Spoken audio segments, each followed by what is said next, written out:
오늘 이 시간에 하늘에 속한 신령한 복이라는 제목으로 함께 말씀의 은혜를 나누겠습니다.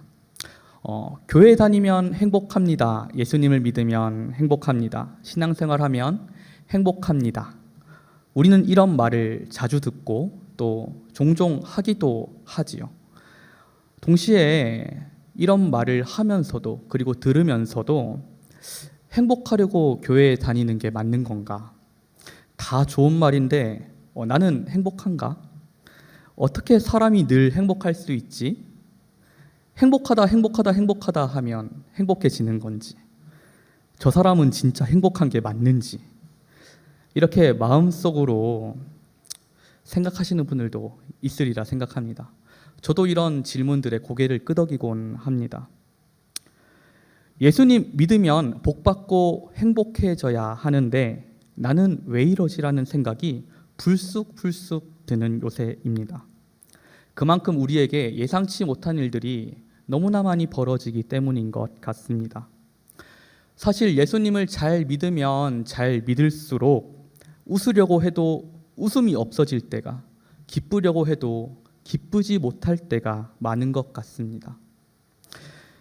그런데 오늘 예수님 때문에, 복음 때문에 온갖 고난을 겪게 되고 예수님을 전하는 죄로 감옥에 갇히우고 또 재판을 기다리는 이 사람은 지금 너무나도 기쁘다고 말합니다. 하나님이 주신 복 때문에 너무나 행복하다고 합니다. 그 사람은 바로 사도 바울입니다. 하나님의 뜻으로 사도가 된 바울은 지금 복음 때문에 갇혀 있습니다. 복음으로 인해 잘된 것이 아니라 복음으로 인해 오히려 고난을 당하게 되었습니다. 그 고난의 상황 가운데에서 찬송하리로다라고 하며 하나님을 오히려 찬양하고 있습니다. 우리에게 주신 하나님의 복이 있다고 말합니다. 이 복이 있기 때문에 찬송할 수 있다고 합니다. 그리고 이 복을 에베소 교인들도 알고 깨달았으면 좋겠다고 합니다. 사랑하는 성도 여러분도 이 복을 깨닫고 알아 누리는 복이 있으시길 원합니다. 우리는 모두 복 받기를 원하죠. 그리고 복을 누리고 행복하기를 꿈꿉니다. 혹시 이 가운데 끝없이 행복하지 않고 끝없이 불행하길 바라는 분들이 계십니까? 절망과 고통 속에서 그 나락 가운데 떨어지고 싶다, 그런 분들이 있으십니까? 아무도 없으시겠죠. 성도님들뿐 아니라 이 세상을 살아가는 모든 이들이 복을 바라고 행복하기를 꿈꿉니다. 바울이 편지하던 이 시기에 살아가던 이들도 복받고 행복하기를 꿈꾸었습니다. 에베소에는 그 행복을 누리기 위해, 그 행복을 꿈꾸는 이들을 위해 수많은 신전들과 신상들이 존재하고 있는 우상의 도시였습니다. 사도행전을 보면 에베소가 얼마나 우상 숭배가 극심하였는지를 알 수 있습니다. 바울이 에베소에서 사역을 할 때에 데메드리오라는 아데미 여신의 신상을 만드는 사람이 소동을 피웁니다. 사도행전 19장 27에서 28절을 보면 데메드리오가 다음과 같이 말합니다. 우리의 이 영업이 천하여질 위험이 있을 뿐 아니라 큰 여신 아데미의 신전도 무시당하게 되고 온 아시아와 천하가 위하는 그의 위엄도 떨어질까 하노라 하더라.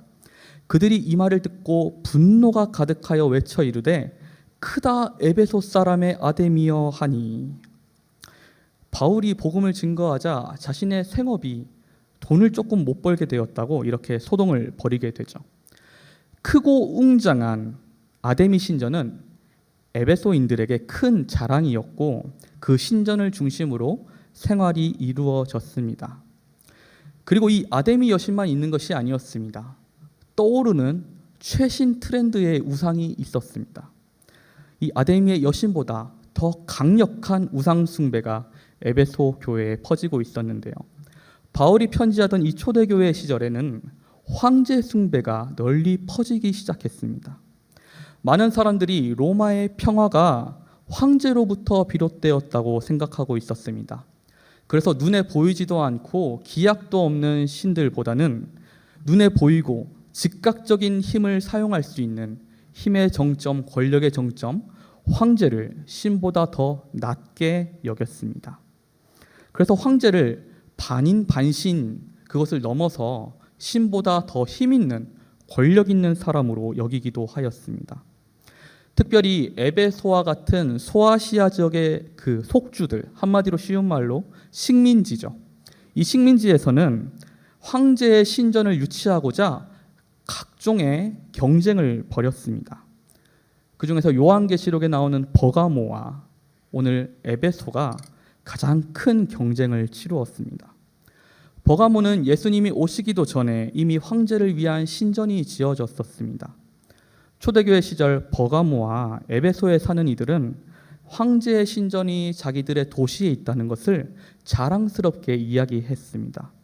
그러니 이들에게는 황제 숭배가 권장할 만한 일이고 오히려 이 황제 숭배를 막거나 비협조적인 이들을 악한 존재들로 여기기 시작했습니다. 그래서 유대인들과 그리스도인들은 혐오와 핍박을 받아야 했습니다. 에베소 사람들은 황제의 상을 보며 로마의 평화와 복은 황제로부터 온다고 생각하였습니다. 에베소 사람들에게 이런 우상 숭배는 막연한 심리적 안정이 아니라 실제적인 힘을 바라보게 하는, 도시가 좀 더 나은 도시로 나아갈 수 있게 하는 실제적인 생업, 먹고 사는 일에 달려 있었습니다. 한마디로 잘 먹고 잘 살기 위해서 우상 숭배에 열심이었던 것입니다. 사실 오늘날을 살아가는 우리들에게 이런 우상 숭배, 황제 숭배는 잘 와닿지 않죠. 2022년 한국 리서치의 조사에 따르면 종교가 있느냐 없느냐라는 질문에 51%에 해당하는 사람들이 종교가 없다고 말하였습니다. 그래서 어떤 학자들은 무종교의 시대를 우리가 살아가고 있다라고도 합니다. 하지만 종교가 없다고 해서 무언가를 믿지 않는다는 것을, 그것이 아니라는 것을 우리는 잘 알고 있죠.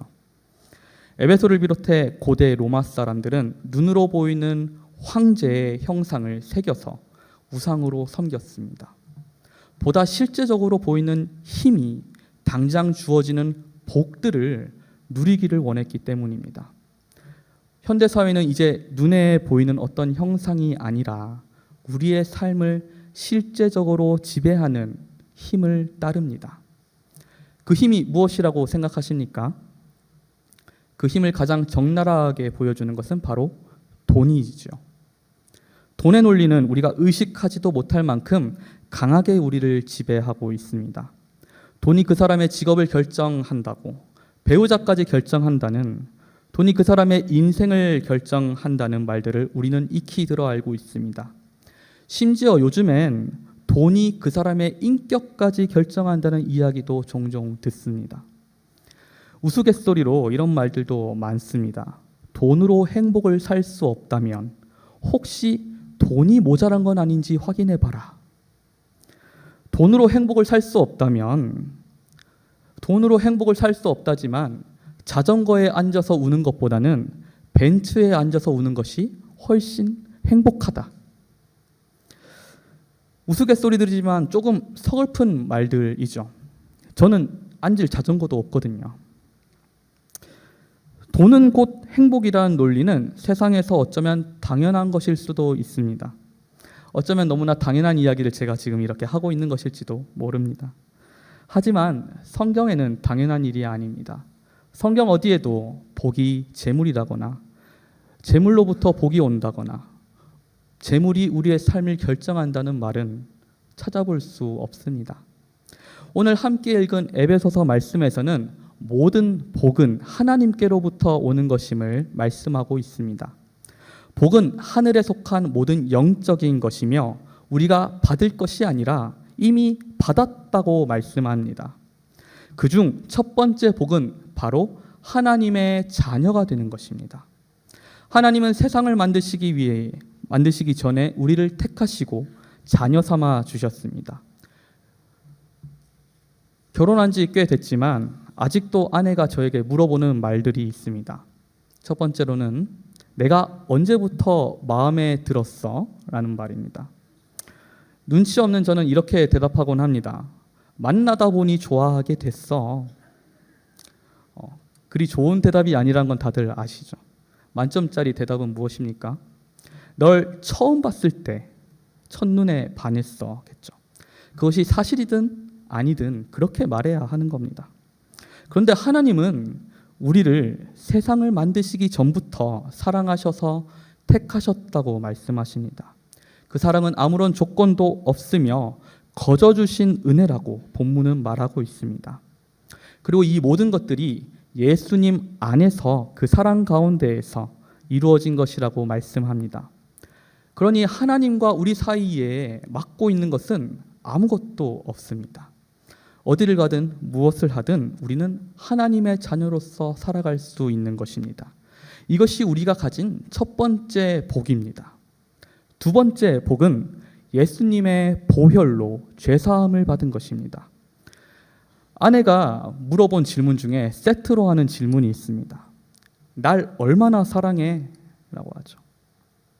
그러면 죽기까지 사랑해라고 합니다. 비록 말에 그칠지라도 그 말을 들으면 기분이 좋아집니다. 그런데 예수님께서는 진실로 우리를 죽기까지 사랑하셨습니다. 바로 이 예수 그리스도의 죄사함의 은혜로 우리는 그리스도 안에 있게 된 것입니다. 이 그리스도 안이라는 표현은 본문 전체에서 가장 많이 사용되고 있습니다. 예수님의 은혜로 우리가 이제 예수님 안에 있게 되었음을 계속해서 말씀해 주십니다. 그리스도 안에서 우리를 택하셨고, 그리스도 안에서 죄사함을 베푸셨고, 그리스도 안에서 예정하셨으며, 그리스도 안에서 기업이 되었다고 합니다. 이 말은 우리가 예수님 안에서 벗어날 수 없으며 우리가 그리스도에 완전하게 속한 사람이라고 말씀하고 있는 것입니다. 에베소서 1장 1절은 다음과 같이 말씀합니다. 에베소에 있는 성도들과 그리스도 예수 안에 있는 신실한 자들에게 편지하노니, 비록 이들이 에베소에 살고 있지만 또 어디에 있는 것입니까? 그리스도 예수 안에 있는 것입니다. 에베소 성도들이 발을 붙이고 살아가는 곳은 로마의 식민지, 황제가 다스리는 에베소였지만 그들이 진실로 거하는 곳은 바로 예수 그리스도의 품 안이었습니다. 바울은 지금 에베소 교인들의 정체성에 대해서 계속해서 말해주고 있는 것입니다.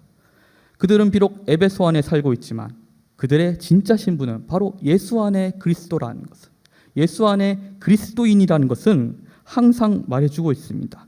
이처럼 우리도 지금 세상에 살고 있지만 우리의 진짜 신분은 예수 안에 있는 그리스도인입니다. 예수의 피로 죄사함을 얻어 예수님 안에 있게 된 것이 우리가 가진 두 번째 복입니다. 세 번째 신령한 복은 이 정체성에 대해서 더 확실하고 분명하게 말해줍니다. 1장 13절을 보겠습니다. 그 안에서 또한 믿어 약속의 성령으로 인치심을 받았으니, 창세전에 하나님께서 부르시고 예수 안에서 하나님의 자녀가 된 우리들을 성령 하나님께서 너는 하나님의 자녀다, 너는 그리스도 안에 있는 하나님의 사람이다 라고 영원한 도장을 찍어주시는 것입니다. 우리는 누가 뭐라고 해도 하나님의 사랑 가운데 있는 끊을 수 없는 영원한 하나님의 자녀라는 것을 말해줍니다. 성령님께서 항상 우리와 함께 하심으로 영원한 보증이 되어주시는 것입니다. 이것이 우리가 소유한 세 번째 복입니다. 그러므로 이 복들은 모두 무엇을 나타내어주고 있습니까? 바로 하나님과 우리의 관계에 대해 말해주고 있습니다. 어떤 분은 이렇게 생각하실지 모르겠습니다. 복이 단순히 하나님과의 관계라고요? 네, 정확히 그렇습니다. 아브라함과 그 자손들에게 주어진 복은 내가 너와 함께 하겠다라는 복입니다. 다윗에게 약속하신 복은 내가 너와 영원히 함께 하겠다는 것이었습니다. 성경에서 말하는 화평, 의, 복, 이 모든 것들은 하나님과의 관계에 대해 말씀하고 있는 것입니다. 가장 귀한 복, 이 세상의 유일한 복은 하나님과 나의 관계, 곧 우리가 하나님의 무한하신 사랑 가운데 있는 하나님의 자녀라는 것입니다. 성경은 이 복을 깨달아 알라고 계속해서 말씀합니다. 바울도 이 복을 에베소 교인들이 깨닫게 되기를 간절히 하나님께 기도하고 있습니다. 성경은 우리가 누구에게 속해 있는가를 깨달으라고 계속해서 말씀하십니다. 어떻게 우리가 하나님의 자녀가 되었으며 어떤 희생을 치루어서 깨어진 관계를 회복시켰는지에 대해 말씀합니다. 왜 그것이 중요합니까? 우리가 하나님의 자녀임을 아는 것이 왜 그토록 소중할까요?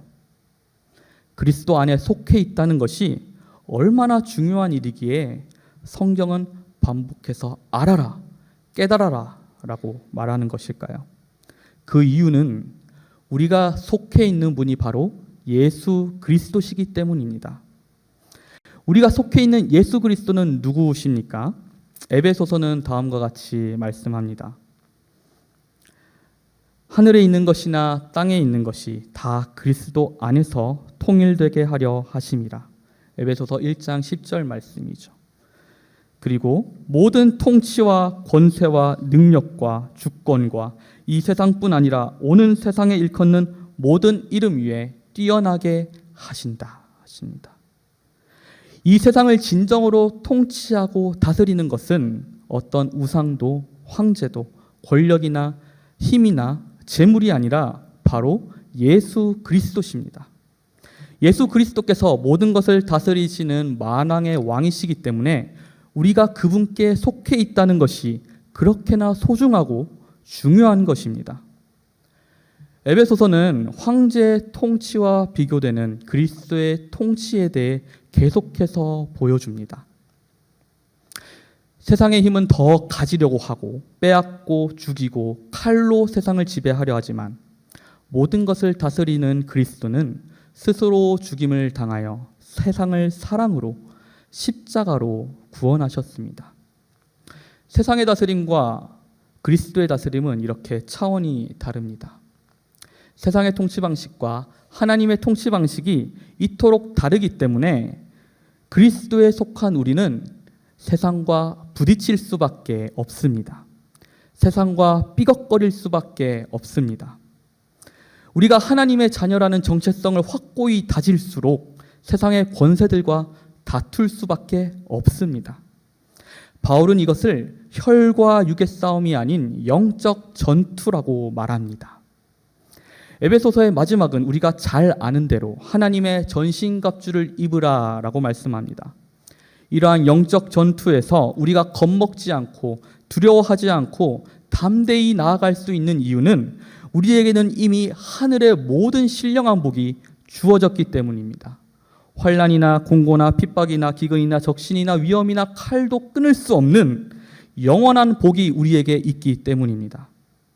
그러므로 사랑하는 성도 여러분, 세상 가운데 하나님의 자녀로 그리스도에 속한 하나님의 사람으로 살아가는 복이 사랑하는 성도 여러분께 가득하기를 축복합니다. 그리하여 진정한 행복을 누리시고 나누는 우리 이루는 교회 모든 복된 성도님들 되시기를 간절히 축복합니다.